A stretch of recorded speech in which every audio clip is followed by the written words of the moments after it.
Les quería comentar esto de terapia cetogénica y vamos a estar utilizando este término de terapia cetogénica a razón de que, si bien es mejor conocida como dieta cetogénica, sin embargo, culturalmente hablando, cuando a nosotros nos refieren o nos hablan de una dieta, lo principal que pensamos es restricción de alimentos, que va a durar por un tiempo determinado, quizás para bajar de peso o lograr una meta, y que en algunas ocasiones tenemos días libres o comidas libres.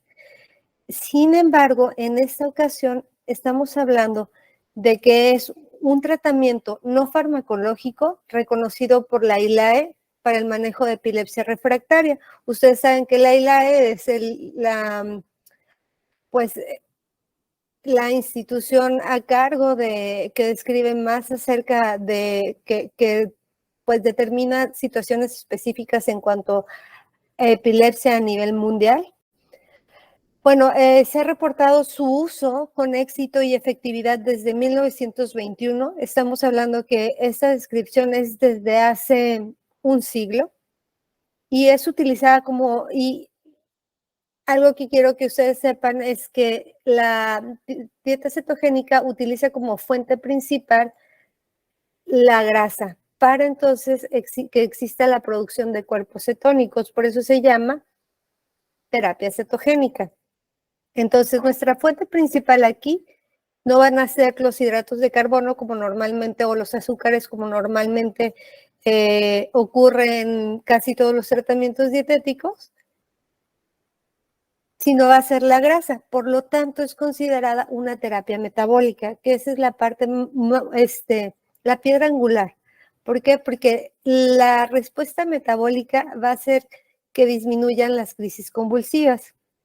Ahora vamos a tener los fundamentos que va a buscar imitar el efecto del ayuno para entonces tener un control de crisis convulsivas gracias a la producción del amonio. Gracias a la producción de cetonas. Ahora, necesito la mayoría de ustedes son médicos que hace tiempo ya estuvieron en la universidad, entonces vamos a recordar un poquito la fisiología del ayuno y el efecto del ayuno en las crisis convulsivas, porque aquí el punto es la producción de cetonas y la respuesta metabólica que van a tener las cetonas. Pero evidentemente, pues en la mayor parte, esta dieta se utiliza mucho en pacientes pediátricos. Y ustedes saben que no podemos restringir la energía y el crecimiento en el paciente, de tal manera que vamos a tratar de imitar el ayuno para producir las cetonas. Entonces, por ahí no sé si se acuerdan entre sus pensamientos del mapa metabólico, tenemos que por medio de la glucólisis, la glucogenólisis, la gluconeogénesis y la beta oxidación, yo voy a obtener acetilcoenzima A. Gracias a la acetilcoenzima A, sabemos que la mayor parte se va a ir hacia una proporción en una situación habitual, se iría hacia el ciclo de Krebs, la producción de acetilcoenzima A, la fosforilación oxidativa y entonces voy a producir ATP. Pero, ¿qué pasa cuando yo tengo una producción excesiva de acetilcoenzima A? Ante la producción excesiva de acetilcoenzima A, voy a tener la cetogénesis. Les pongo esto porque la grasa va a ser la manera más fácil y rápida de obtención de acetilcoenzima A. Y entonces, cuando yo tengo un exceso de acetilcoenzima A, por medio de la unión de dos moléculas de acetilcoenzima A, voy a formar cuerpos cetónicos. Aquí quiero que me pongan atención en el sentido de que son 3 cuerpos cetónicos: beta-hidroxibutirato, acetoacetato y cetona. Esos van a ser nuestros personajes o nuestros primeros actores, ¿de acuerdo? Entonces, el beta-hidroxibutirato, la cetona, en realidad no la vamos a contabilizar o no la vamos a tomar en cuenta porque se exhala o se la eliminamos por medio de la respiración. Y el acetoacetato y el beta-hidroxibutirato van a ser nuestros personajes principales, entonces, y son los que vamos a medir y son los que vamos a tener en cuenta para la disminución de crisis convulsivas. Entonces, a pesar de que sabemos que funciona, no se conoce a ciencia cierta, incluso después de un siglo, cómo funciona. Solo sabemos, y de eso estamos seguros, que sí o sí, cuando yo tengo cuerpos cetónicos a nivel cerebral, las crisis convulsivas disminuyen. Algo que es muy importante mencionar, evidentemente yo no soy neuróloga, pero sí es muy importante mencionar que no todos los pacientes van a ser candidatos, no todos los pacientes con con epilepsia van a ser candidatos a dieta cetogénica. ¿Sale? Eso es súper importante y por eso se trabaja muy en conjunto con los neurólogos. O sea, yo no, si llega conmigo algún médico, algún paciente y me dice, ¿sabes qué?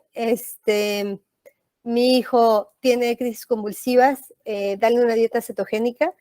Evidentemente yo no se la puedo indicar, la puedo calcular y todo lo puedo atender. Sin embargo, yo no le voy a dar la dieta si no está prescrita por un neurólogo pediatra. Eso es súper, o por el neurólogo que lo esté indicando. Yo no soy la persona que determina qué paciente es candidato a la dieta cetogénica. Ese es un gran paréntesis que es súper importante porque este es un tratamiento que sí o sí se trabaja en conjunto. Entonces, posterior a ese paréntesis, la manera o lo que se ha descubierto de cómo es que funciona o cuál es el efecto de los cuerpos cetónicos, a manera general es que las cetonas van a alterar la excitabilidad neural.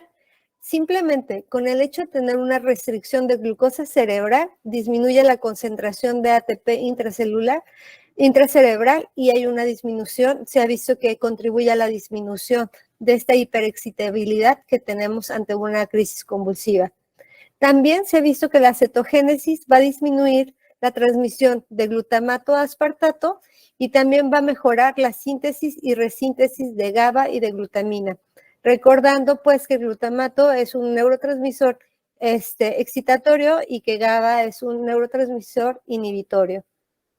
Entonces, dentro de los cuerpos cetónicos tenemos el beta-hidroxibutirato, que es mi favorito,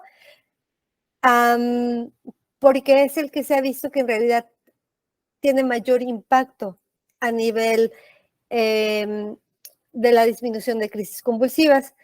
Acuérdense que, este beta-hidroxibutirato va a tener una estructura muy similar al GABA, que es ácido GABA aminobutírico, y me gusta poner el nombre completo porque hay una relación estructural bioquímicamente hablando.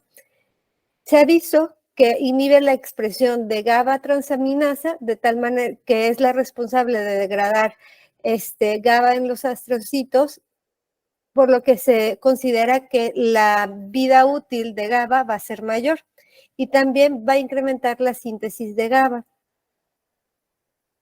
No sé por qué se ve así, pero hay el acetoacetato se ha visto que contribuye a que disminuye más la producción de glutamato y también interviene en el transporte, va a disminuir la transportación de glutamato al sitio excitatorio, de tal manera que no va a permitir que exista esta crisis convulsiva. Entonces, el acetoacetato se ha descubierto que está ahí en el sitio y evita esta parte de la acción excitatoria de la crisis convulsiva. En cuanto a los ácidos poliinsaturados, porque ahora no nada más estamos viendo que, ok, funciona, ok, queremos producir cuerpos cetónicos, sí, pero también se ha relacionado el tipo de ácido graso. Por eso se vuelve tan especializada este tipo de dieta. Se ha descubierto que los ácidos poliinsaturados, por si no se acuerdan, generalmente son los que están en aceites vegetales, omega 6, omega 3, que son principalmente omega 3, que son ácidos grasos de cadena muy larga con 2 enlaces y que se resume en aceites vegetales de cártamo, oliva, principalmente, y en el aceite de pescado. Entonces, estos ácidos grasos van a cruzar la barrera hematoencefálica libremente versus los saturados que requieren un transportador. Entonces, producen cetonas mucho más rápido. Ahora bien, los ácidos grasos esenciales, el incremento de ácidos grasos esenciales, como son los que, muy parecidos a los que les acabo de decir, EPA, DHA, van a inhibir los canales de sodio, disminuyendo la excitabilidad de la neurona. Otras consideraciones son que hay un incremento de iones hidrógenos en sangre y esto va a dar un efecto anticonvulsivante. Va a disminuir el pH intracelular y eso va a disminuir también la excitabilidad de la membrana neuronal y descarga epileptiforme. Y también se ha visto que con medicamentos, por ejemplo, como con el fenobarbital, la acidosis metabólica va a facilitar la entrada a través de la barrera hematoencefálica. Entonces, también se ha visto que genera cierta sinergia con los medicamentos. ¿Cuáles son las características y el uso de esta terapia cetogénica? Bueno, entonces, ya quedamos que es una dieta alta en grasa que va a tratar de imitar el ayuno para el control de crisis convulsivas.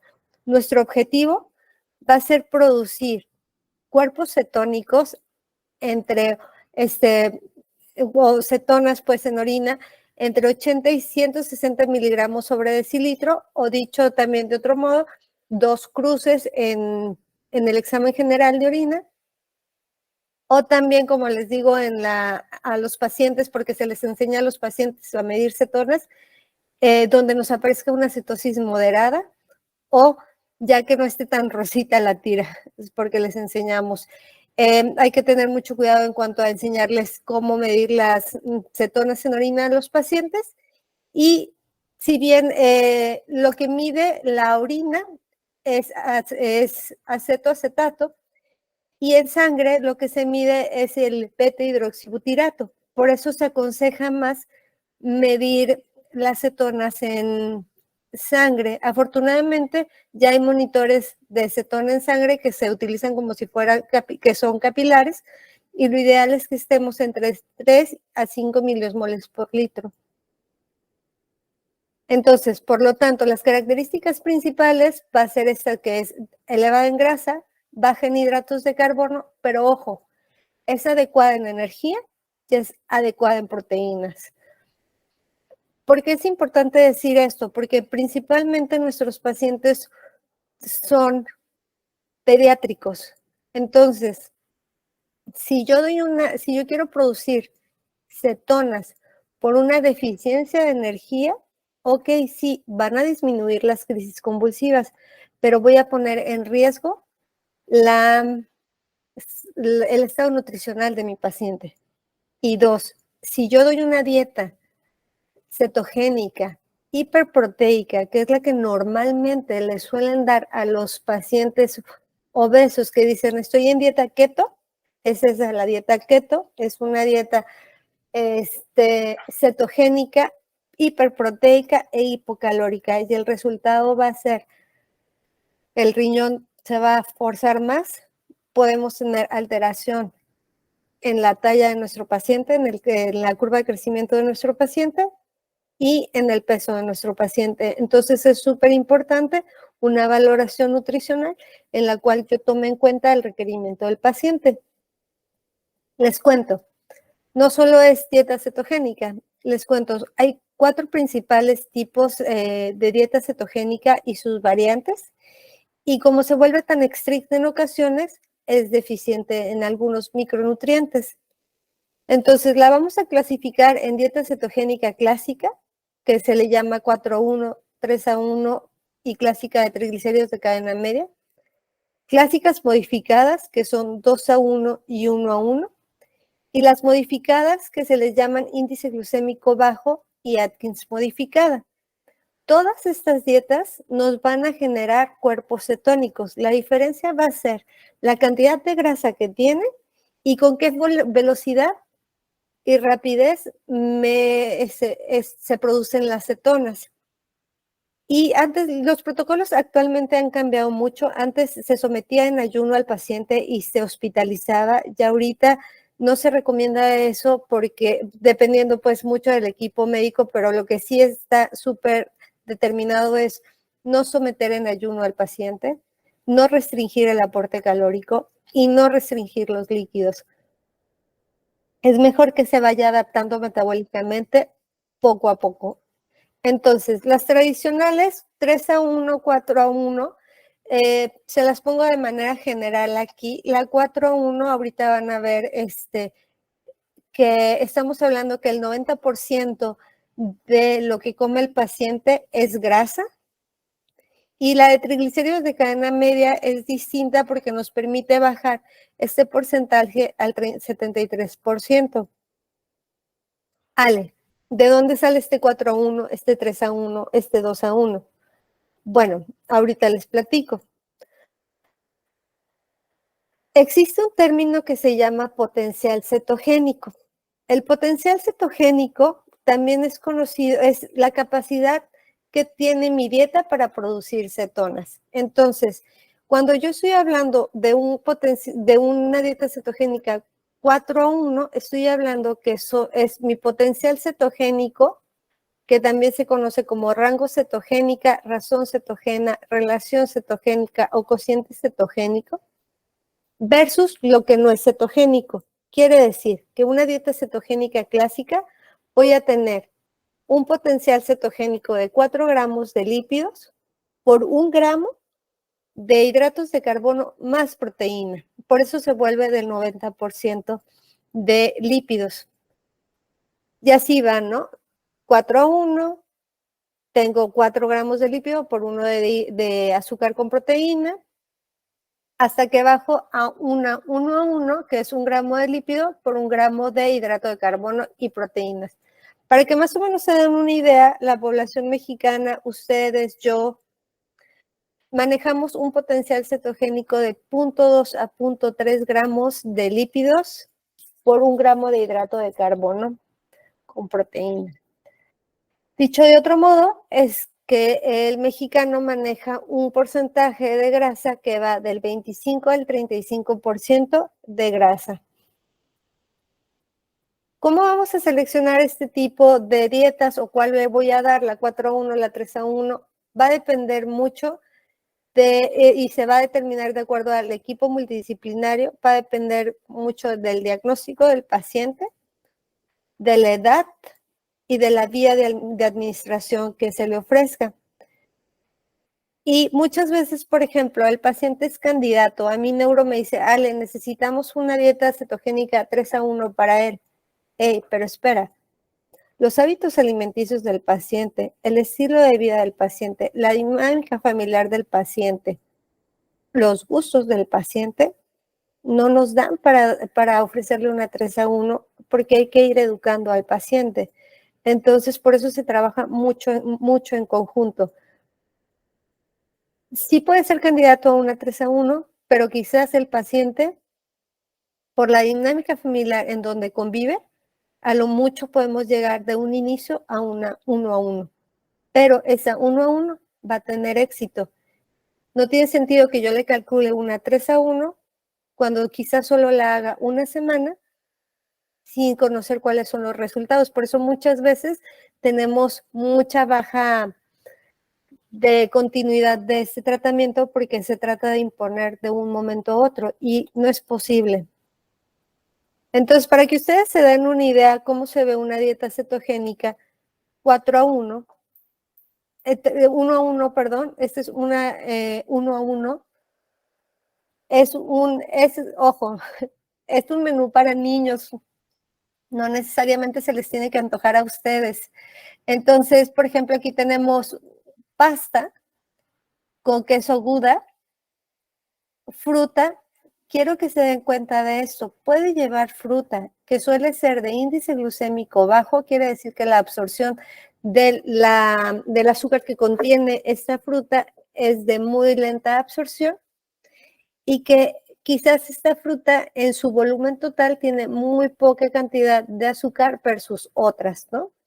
Entonces, esta pasta con queso Gouda tiene tiene una como preparación am, con su aguacate y pues también quiero que vean que tiene un cereal, ¿no? Y esta tiene 68.9% de lípidos y ojo, 7.9 gramos, 7.9% de proteína, porque primero tenemos que cubrir el requerimiento de proteínas y después lo que me sobra voy a dar los hidratos de carbono. Les pongo esto porque vamos a ver diferentes ejemplos de cómo va a ir evolucionando el platillo a, por ejemplo, una 2-1. Aumentó el porcentaje de grasa, las proteínas quedaron iguales y los hidratos de carbono disminuyeron. Y aquí disminuyó pues la cantidad de espagueti o de pasta y desaparecieron las uvas. Y otra cosa que quiero que vean es que en lugar de hacer espagueti de pasta, hicimos espagueti de calabaza, porque aquí tiene mucho arte este tipo de dietas o tratamientos dietéticos. Y en la siguiente desaparecemos la 3-1, vean que pasamos a un 87% de lípidos, pero la proteína queda igual. Y algo que quiero que observen es cómo aumentó la cantidad de aguacate. Y una 4-1, pues prácticamente desaparece el aguacate y ustedes pueden ver aquí el aceite como se ve, ¿no? Pero la proteína sigue siendo 7.8%. Una 4-1 realmente se vuelve un poquito complicada cuando es por vía oral, porque literal tiene que comer hasta la última gota del aceite. Entonces la palatividad no es la más ideal y lo más importante aquí es buscar cómo vehiculizar la grasa. Quizás en lugar de hacerlo así, aquí convendría molerlo y presentárselo a manera de una sopita para poder vehiculizar mejor la grasa, pero se los presento así para que ustedes vean cómo se va transformando el platillo. Aquí tenemos otro ejemplo de un desayuno. Un 1-1, si se fijan, es un huevito con ejote y su tortilla de harina y sus 3 fresitas, porque vamos a hacer unas fresas con crema. Y va a terminar siendo un delicioso huevo con tocino, sin tortilla, pero sí con ejotes. Y acá ustedes pueden observar la 3-1, creo que no ven mi cursor, sí, no, no, sí lo ven. 3-1, la 3-1 es una tortilla de linaza con harina de almendra. Y pues cocidito se ve así, entonces acuérdense que es para niños. El 4-1 a casi todos los adultos se les antoja, no sé qué tanto se les antoje por allá, pero bueno, si ustedes si pueden observar, sí es comible, sí es bastante rico si lo sazonamos o lo aderezamos si lo sazonamos con hierbas finas, cambiamos las presentaciones, también son una muy buena opción. Ahora bien, ¿cuáles son las consideraciones ante el inicio? Ya neurología dice, sí es candidato, ¿qué tenemos que hacer? Neurología a veces nos apoya a decir, ¿sabes qué, mamá? De aquí a que te atiende nutrición, necesitamos retirar alimentos y medicamentos con alto contenido de azúcar, por ejemplo, jarabes, jugos industrializados, pasteles, galletas, todas las etiquetas de advertencia que dicen altos en azúcar. El retiro de alimentos, de alto índice glucémico, de manera general. Y otra cosa que es muy importante es que aquí Neuro empieza a hacer el cambio de la presentación de los medicamentos. Entonces, es súper importante que el paciente sepa, y ustedes si por allá del otro lado son pediatras, todos, la mayoría, que si tienen un paciente con dieta cetogénica, sí es súper importante que tomemos la consideración de alguna infección de vías respiratorias o algún tipo de alergia, que el medicamento de preferencia sea un alimento encapsulado, pastilla, pero no en jarabes, porque eso va a condicionar a la producción o no de cuerpos cetónicos. Entonces, otra cosa que se les invita a los papás en ese preinicio o predieta es la introducción de alimentos de mayor aporte de fibra, como verduras, cereales integrales y alimentos de índice glucémico bajo. Este es un ejemplo. Por hablar de los fármacos antiepilépticos, muchos de ellos son muy dulces porque su sabor ya es ácido de entrada. Entonces, por decir algo, aquellos que contienen almidón o lactosa,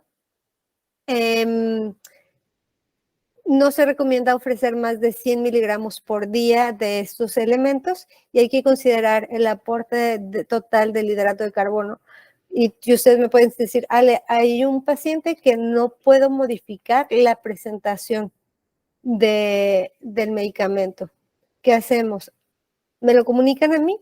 Yo calculo el hidrato de carbono en la dieta, o bueno, a la nutrióloga de su preferencia o quien esté llevando la dieta, X, esa parte, pero nosotras, a mí me ha tocado calcular 3 veces el contenido de azúcar de los medicamentos y entonces modifico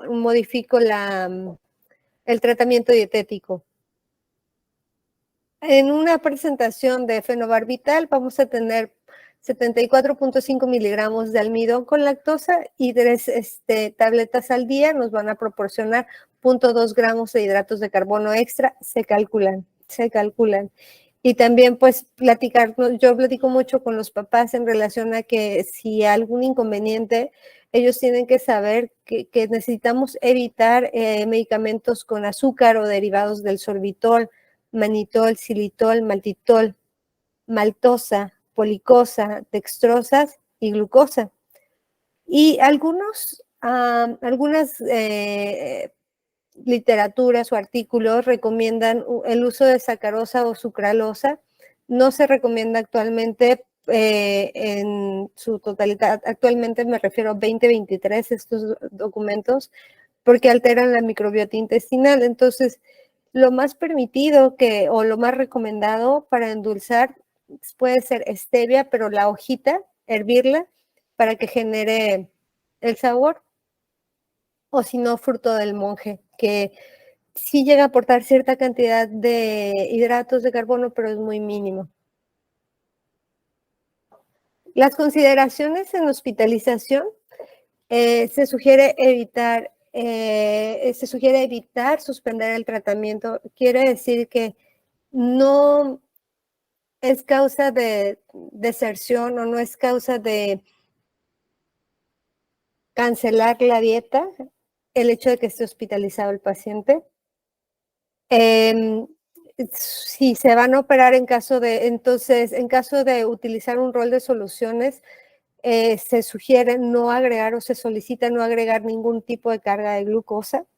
Y en caso de ser necesario el ayuno y tener que ofrecer un rol de soluciones, tendría que ser calcular la glucosa kilominuto a manera basal o menor para evitar o sea, con el objetivo de evitar hipoglucemias, ¿no? Entonces, lo menos que le puedas ofrecer de glucosa es mejor en caso de que en caso de que tu paciente tenga un ayuno, porque ojo, hay veces que dicen, no, es que va a entrar al quirófano, va a estar 24 horas en ayuno, necesito ofrecerle glucosa.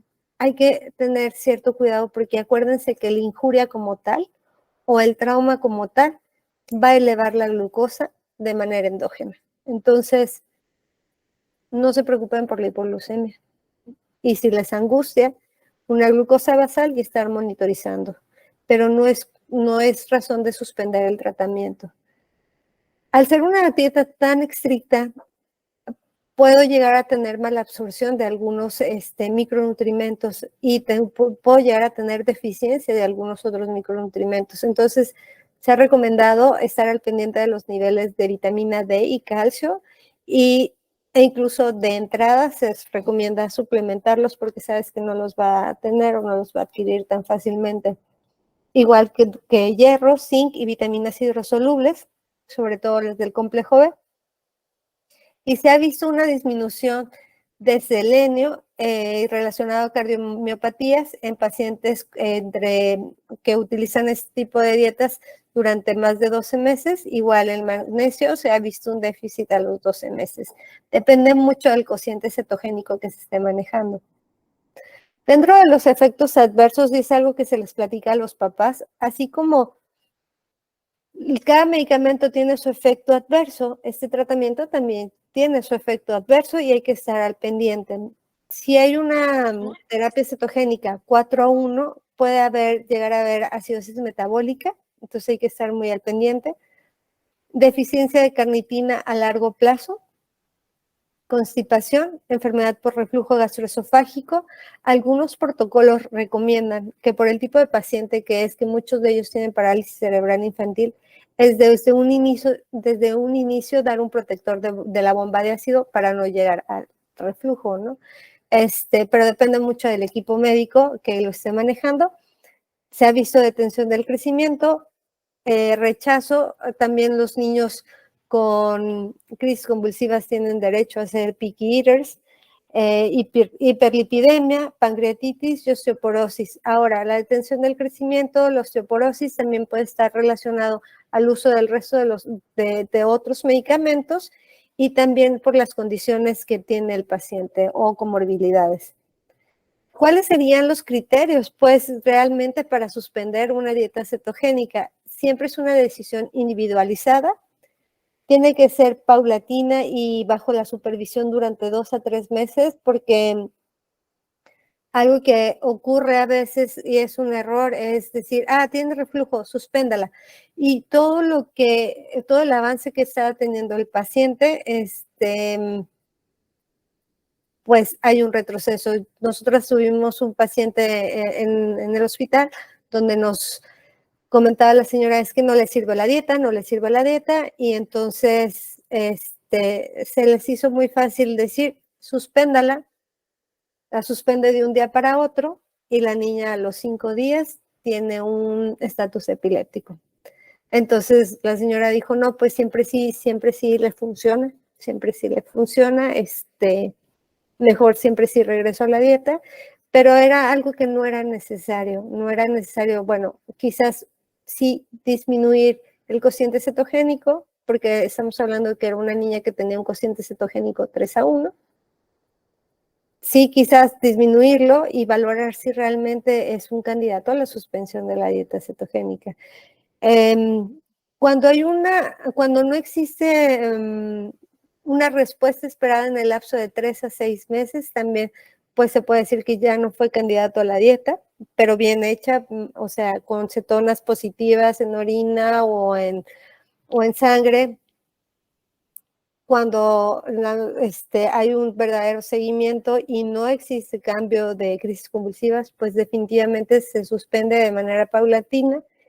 Y también cuando se ha visto que pues sugiere suspender o reducir cuando hay una reducción de más del 50% de crisis convulsivas a los 2 años. Algo que es muy interesante que se ha visto es que hay una génesis mitocondrial en el uso de la dieta cetogénica. Entonces, hay veces que, aunque a pesar de que se empieza a disminuir las crisis, la dieta continúa con control de crisis convulsivas. Es muy interesante esa parte. Y también cuando hay un control del 90% sin efectos adversos entre los 6 y los 12 años.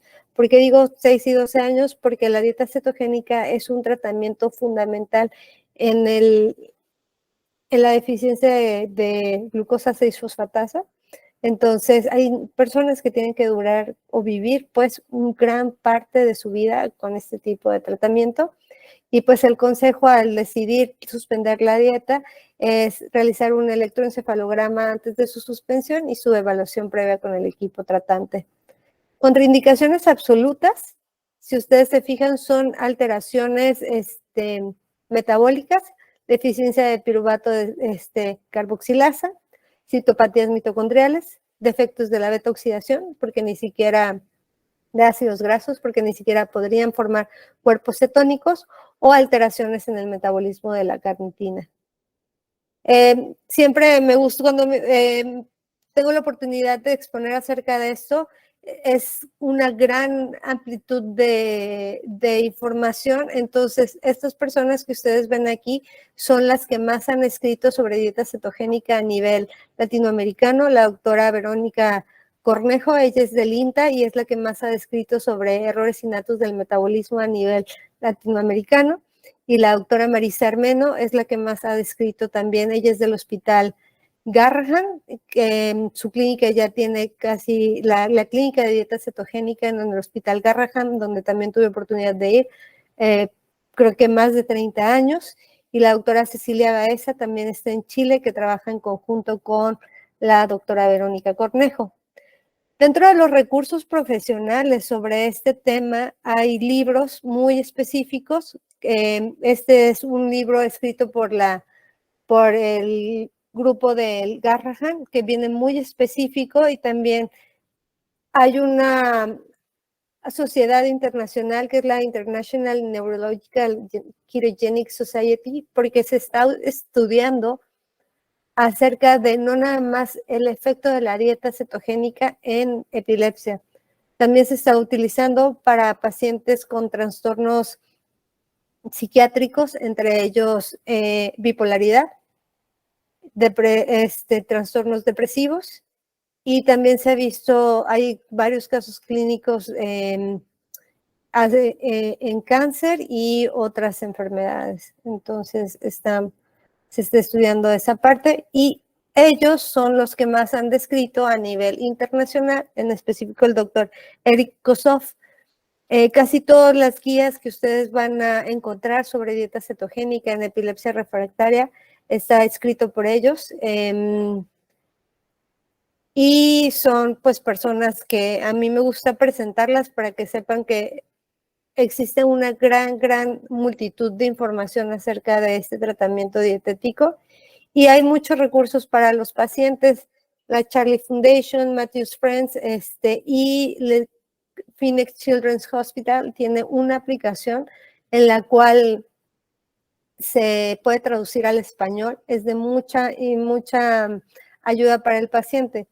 ¿Por qué les presento esto? Porque se ha visto que en realidad quien está más interesado en este tipo de tratamientos son los papás, y quienes han levantado este tipo de tratamientos por intuición de mejoría son los mismos papás. Entonces, los mismos papás son los que generan este impacto y esta recomendación o ruido boca a boca, y son los que realmente sacan al paciente adelante. Entonces, algo que les comparto yo en este día es que definitivamente la educación hacia los padres sobre este tratamiento es lo que cambia la vida del paciente.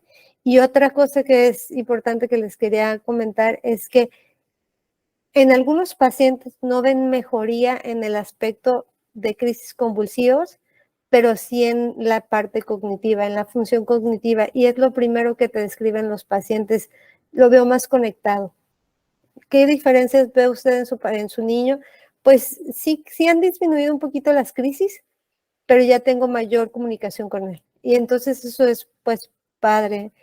Y en cuanto a las conclusiones que les quiero compartir el día de hoy, es la dieta cetogénica es más paliativa de lo que consideramos, porque generalmente piensan en dieta cetogénica para epilepsia, es una barra de mantequilla con aceite envuelta en mayonesa, y no, es sencilla calcularlo porque muchas veces se generan cálculos muy complicados, y siempre se requiere una red de apoyo y equipo de trabajo, padres, equipo médico, nutriólogo, enfermero, trabajo social, psicología, y pues que es un tratamiento de impacto para la vida del paciente. Muchas gracias.